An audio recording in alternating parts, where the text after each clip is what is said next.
recap for Wednesday, August 5th. Yeah, so what did we do Wednesday? Well, we had this big displacement on the daily chart, right? And these daily equal highs, and I was all ready to see these daily equal highs just hit off a con, fully accepting the bullishness that we had also had the last couple days. And my mentality kind of going into yesterday's session was being very bullish served me very, very well on Tuesday and on Monday. So I'm just going to be bullish again. We still have targets, and I'll look for a con, like mainly bias-wise, right? And I'm going to start with the Lucid accounts. So for my Lucid accounts, where I trade a more intuition-based, like discretion-based way, I took a long right after the open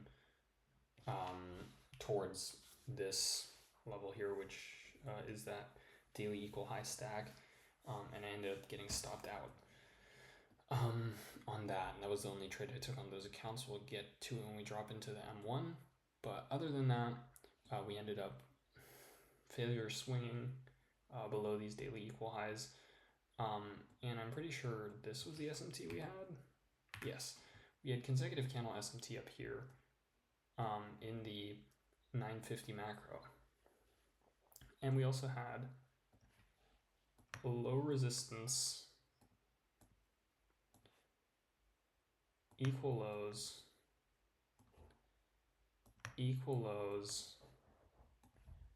and almost no wick on the daily candle.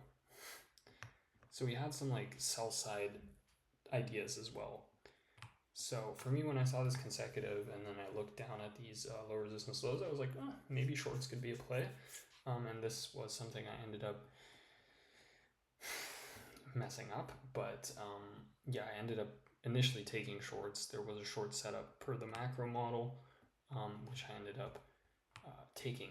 But yeah, that didn't quite, well, it played out. But anyway, we'll get into it when we drop down to the M1.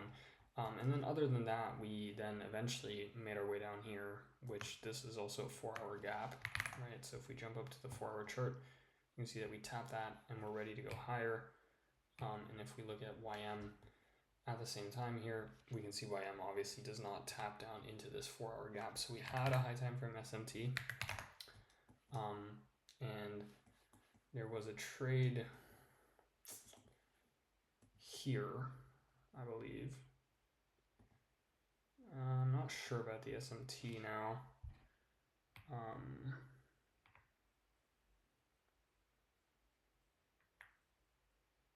I think it was basically just off the high time frame SMT, to be honest.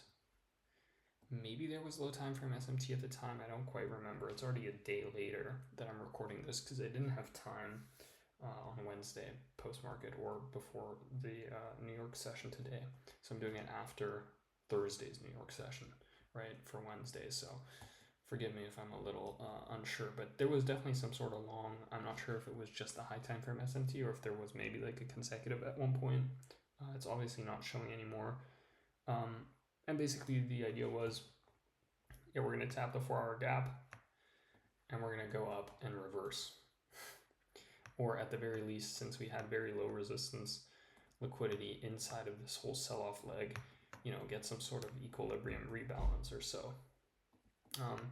And I mean, we actually ended up getting a move, which would have been enough to hit TP, but we had wicked stop loss beforehand. So basically, there was a winning setup here with the macro model and a losing setup here. And I messed this one up, and I took this one, you know, good executions, and ended up basically down 1R instead of up 1R. And then for the Lucid accounts, for the more discretion-based setup, just this one initial long that I lost. So quickly delving into that on the 1-minute chart, we initially had 50-minute consecutive SMT pre the open, and then we ran higher off the open. We got this propulsion block here, and to me that was all I needed to see. I was ready to just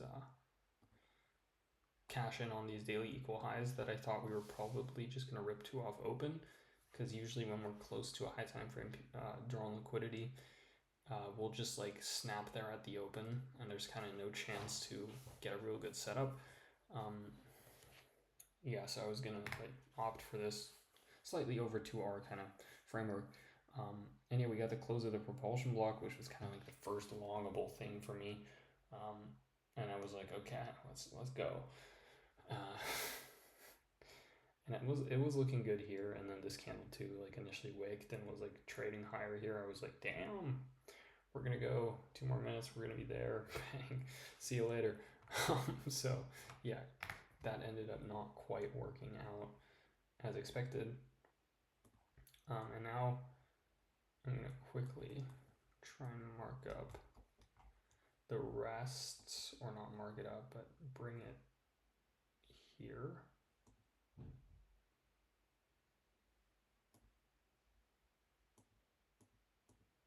Okay, so this trend line isn't part of the day. All right, so those are the other setups, the macro model ones. So as I mentioned, we had consecutive candle SMT here, and this technically was an order block, these up close candles here. And even though we edged and edged, we never ended up taking highs, and then at 9:52 we ended up closing below the order block. Now, do I accept that this was an ugly ass reversal? Yes.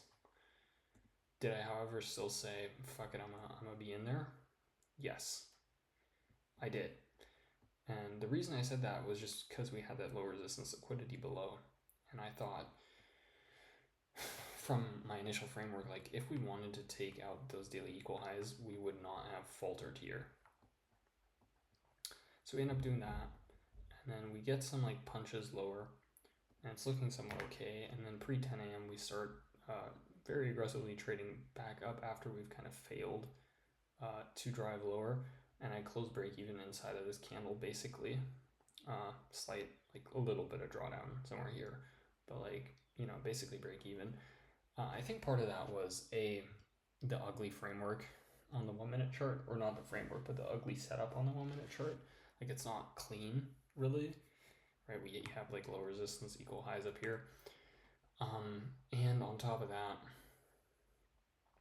just the fact that like underlyingly I was still bullish, right? And I saw these equal lows and everything and thought like, okay, we could go bearish, and that's why I initially took this trade. But once we kind of were failing to go lower here and then drawing aggressively up towards that, I was like, you know, maybe it's best if I just cut it here. But yeah, then we keep being bullish, and at 10 a.m. there was also a news release at 10 a.m. But it was an orange folder, which is very sneaky because I believe, and I only saw this in hindsight, but I believe that it was an orange folder that used to be red folder, like all the time. And this might be like the first time it's classified as orange. Yeah, ISM services PMI. This was always a red folder. Same with JOLTS and unemployment claims, actually, which is interesting. Now that I think about it, I might have to start orange foldering a lot of stuff. Look at that. These are all red folders. They've all been orangified. Philly Fed Manufacturing Index is not. But damn, okay, that's interesting. My guess is that has something to do with the real red folders being Trump tweets now. So I don't know, those others kind of lost their sauce there. But yeah, so that was basically that. And then as you can see, it would have actually ended up delivering eventually. Yeah. I will say this wasn't like the greatest setup ever, which is kind of why I'm like halfway understanding of myself for closing it. Also, it was like slightly over risked in a way, right?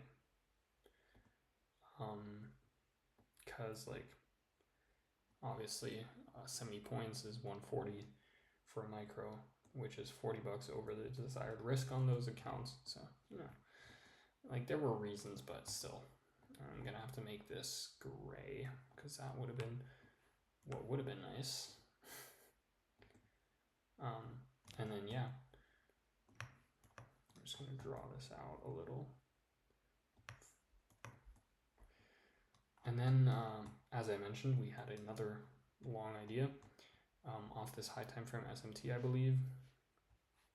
I'm actually going to use this time now to just quickly jump like here, or actually one more, and then C here.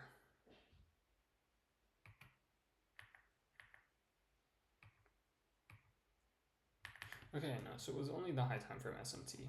But yeah, basically the idea was, as I mentioned, we hit a high time frame key level, and overall I'm still bullish. It was also the lunch macro, so you know, a reversal lunch kind of idea.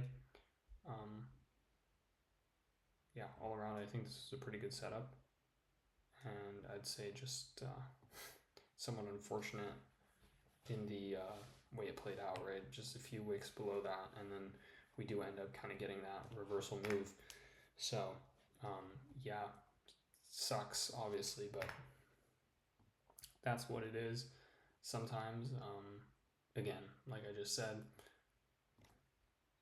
I'm not mad at this trade. I think this was a decent setup.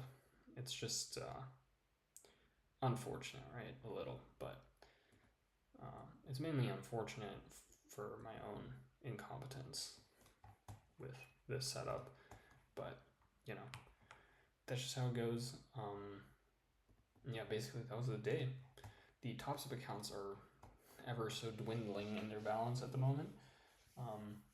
In total, the peak of the accounts after I took the payouts last go around was 2,200, and now we're at I think 13, slightly above 1,300, but the number starts with 13. So from where we were, we're down about 9R from that peak post payout. So yeah, a rough patch on those, but I mean the Lucid accounts are basically at a higher balance now, which is a little ridiculous because I passed them like last week.